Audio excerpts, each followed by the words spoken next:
Mail diabetic patient ഒരു പക്ഷേ ഇപ്പോൾ ഈ ഇടയ്ക്ക് നമ്മളെന്താ കണ്ടു തന്നെ ഒരു കല്യാണം കഴിക്കുന്നത് തന്നെ 30, 32, 34 വയസ്സ്.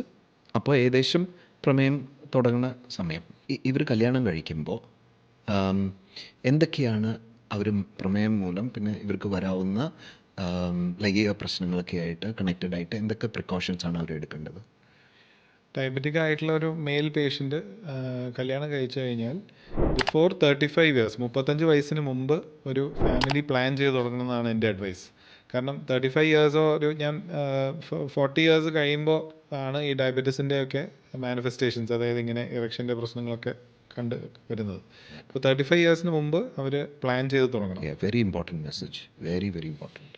പിന്നെ ഇതിലോട്ട് ചിലർ ഡയബറ്റിക് പേഷ്യൻസ് ട്രൈ ചെയ്തിട്ട് അവർ അതായത് കൺസീവ് ചെയ്ത് കഴിഞ്ഞിട്ട് ചിലർക്ക് ലോസ് വരാറുണ്ട്. അതിൻ്റെ റീസൺ വേറെ ടോട്ടലി ഡിഫറെൻ്റ് ആണ്. അതായത് ഈ സെമൻ പാരാമീറ്റേഴ്സ് നോക്കുമ്പോൾ സെമനകത്ത് പസൽസ് കാണും. ഇപ്പം നമ്മൾ യൂറിനകത്ത് പസൽസ് കാണുന്ന പോലെ സെമനകത്ത് പസൽസ് കാണും.